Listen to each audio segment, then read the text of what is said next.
Umugoroba mwiza nshuti mudukurikiye ikaze kuri wa mwanya tubagezaho iteganyagihe mwategura n'ikigo cy'igihugu cy'ubumenyi bw'ikirere mukaba mugiye kugezwaho nanjye rusanga amafaranga. Kuri uyu munsi ngiye kubabwira uko weekend izaba imeze, turebe mu gihugu cyacu, turebe muri Afrika ndetse no hirya no hino ku migabane igiye itandukanye yo kwisi. Mu gihugu cyacu ku munsi w'ejo mu masaha mu gitondo biteganyijwe yuko tuzaramukana ibicu byiganje mu bice byose by'igihugu, nkaho mu bice by'intara y'amajyaruguru ariho hazaboneka ubushyuhe buzaba buri bukeya cyane, buzaba buri dogere Celsius 13, mu gihe mu ntara y'Iburasirazuba bazaba ari kuri dogere Celsius 15.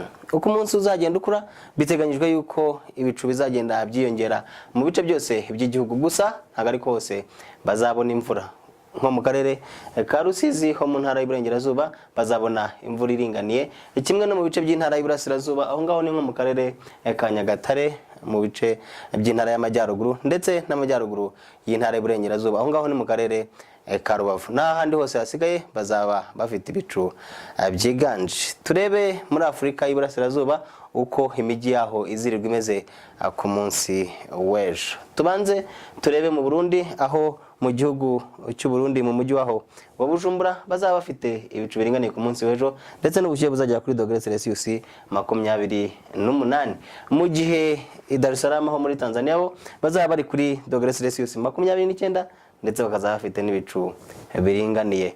Hirya no hino ku mijyi igiye itandukanye yo muri Afrika biteganyijwe yuko nko muri Abidjan mu mujyi wa Cote d'Ivoire bazaba bafite ibicu byiganje ku munsi w'ejo ndetse n'ubushyuhe bwa dogere Celsius 30.